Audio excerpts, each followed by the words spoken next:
What you're about to witness might upset you. I respect all training efforts, but your style sucks, your master's full of shit, and Bruce Lee was a bitch. All due respect. One question that we get a lot of, obviously, is what's the best martial art for self-defense?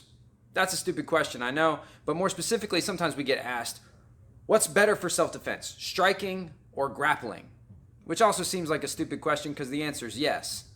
But it's not as stupid as you might think. In this video, I'm not going to answer what's better for self-defense, striking or grappling. That's dumb. But I'm going to answer the question maybe what's better for you.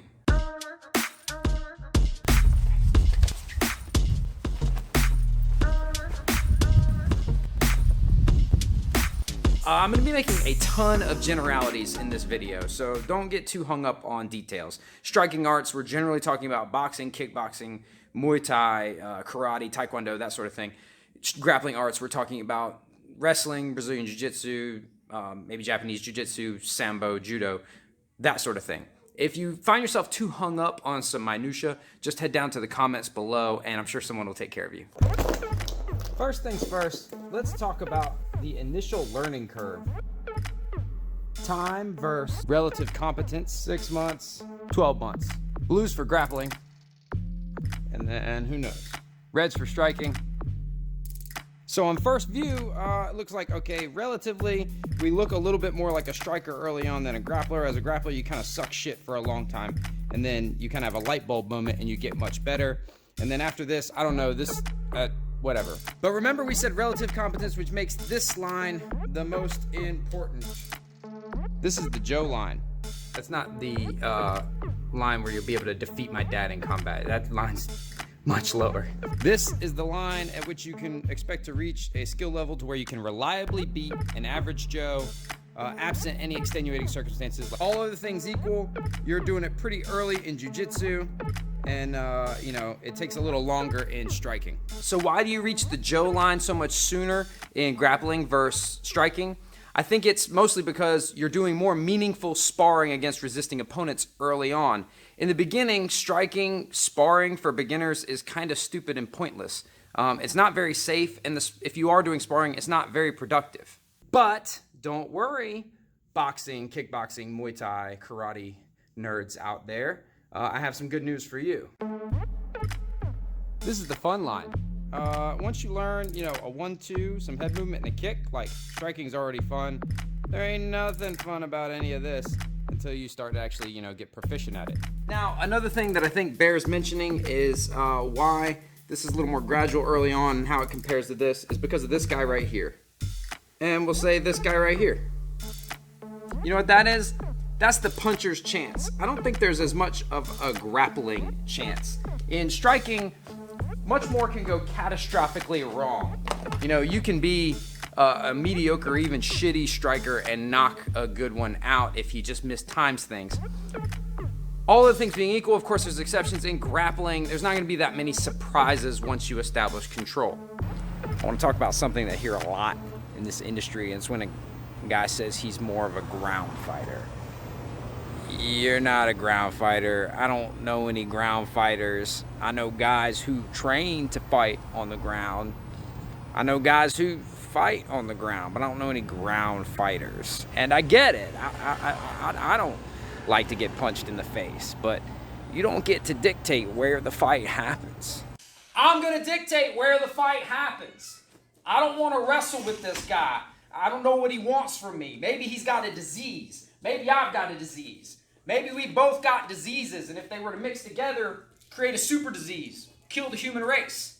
What I do know is as soon as I hit him, he's going to come forward.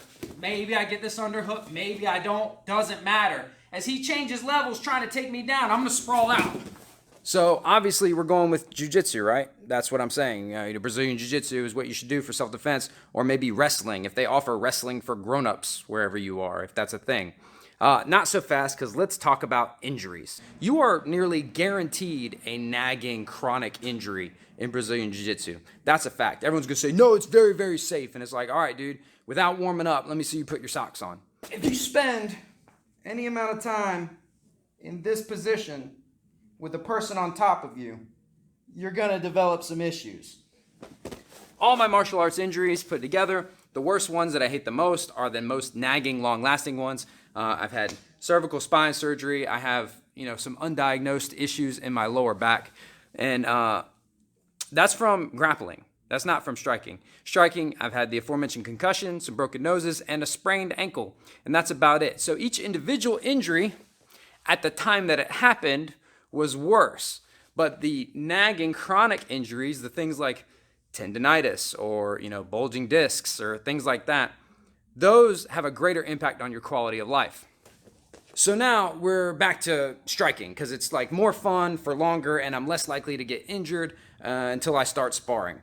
No, because let's talk about something, striker versus grappler, which is not really a thing when you get to it, but let's talk about striking versus grappling in a self-defense context. Keeping someone away from you that's trying to grab you is really, really difficult if they're willing to absorb a couple punches. And I know you guys think that you're all like gonna knock a guy out in one punch, but it's probably not gonna happen. You're probably gonna slip and fall. He's probably gonna grab your clothes. He's probably gonna do some shit you're not expecting, and you're gonna end up in a tussle. And on the other hand, if someone's trying to punch or kick you, especially an untrained person, getting to a clinch or a body lock and controlling the fight with your grappling is, I don't want to say easier, but it's easier. Just because you do jump kicks, are you an air fighter? If I drown somebody, am I suddenly a water fighter? Because fighting is fighting, no matter where it happens. Because everybody's fighting somewhere. A Brazilian Jiu-Jitsu black belt is gonna tell you that that's the stuff. That's the best thing to do. World champion kickboxer is gonna tell you, I'll knock anyone out with one kick. Of course you will. You're a master. What's up, guys? Today we're going to be covering my favorite position, which is knee on belly. And this is sort of a transitional position, and it holds a lot of value for a self-defense situation. You have the option for lots of strikes, maybe moving to a more secure position, circle to sort of this north-south. I'm going to feed my hand in here, put my nutsack in his ear. I'm going to step over here, but I don't want to fall this way. Continue to step over. And I'm going to back step again, forward step again, full frontal nudity armbar. Maybe there's a knife. Sit out to the omoplata position. But I don't want to be tied to this person. So I'm going to allow him to roll through. When he rolls through and get to this position. Now from this position, I'm able to deliver strikes, move to better control, or get the submission.